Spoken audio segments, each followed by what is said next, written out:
Let's say you thought Plants vs. Zombies was a cool idea, but you were like, I don't know about all these plants. Maybe you're some kind of anti-plantite. In which case, you're a real prejudiced bastard, and this is a game for you. It's Plants vs. Zombies, hold the lettuce. It's Forgotten Legions for the Nintendo DSi.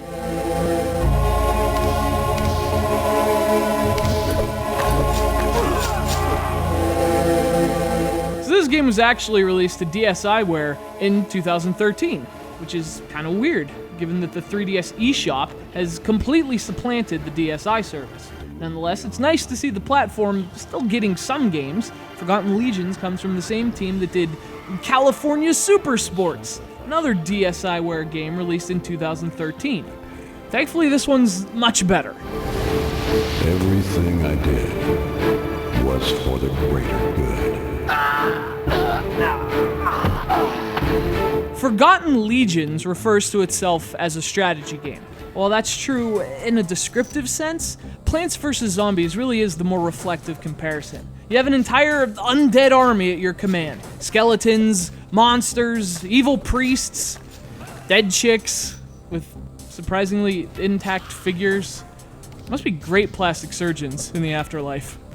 Anyway, each of your different units has a different ability. Skeletons throw hatchets, these beasts just claw the shit out of people. And the idea is to just survive. The levels move forward automatically, with enemies positioned across 5 lanes. And again, if you've played Plants vs. Zombies, this whole concept should be pretty familiar. Of course, in this case, you're on offense, as opposed to defense. And you don't taste better with ranch this time.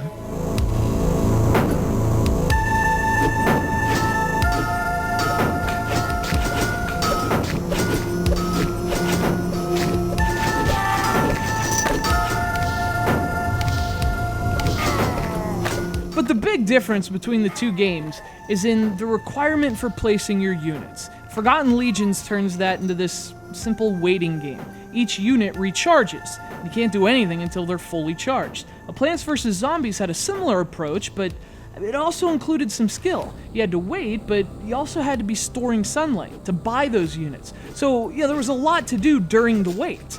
That's less the case in Forgotten Legions. Of course, to its credit, this game also requires control over your units after you place them. You might have to move certain units up or down a lane, or even further back in the line. That's a good idea, and a great twist on the Plants vs. Zombies concept. The only problem is, actually doing it. See, the menu with those controls is really tiny, which makes using them a bit difficult. And since the game doesn't stop for you to leave those marks, well, a lot of the times you leave them too late. Your units just walk right by them. Really, the whole process is just a bit clunky. And as I was playing, I kept thinking, wait, I have a stylus. Why can't I just, drag these guys around? I mean, that would have been a lot easier than Forgotten Legion's tiny little menu wheel.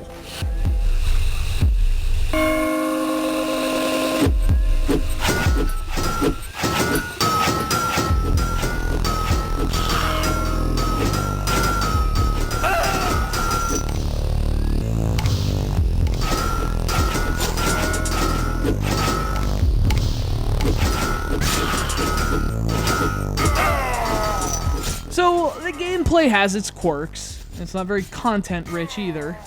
At times it can be a little boring, but when it works, this is actually a fun little spin on a modern classic. It's an interesting game, a seriously flawed game, but a decent game all the same. If you like Plants vs. Zombies, check out Forgotten Legions. Freaking skeletons versus fat guys.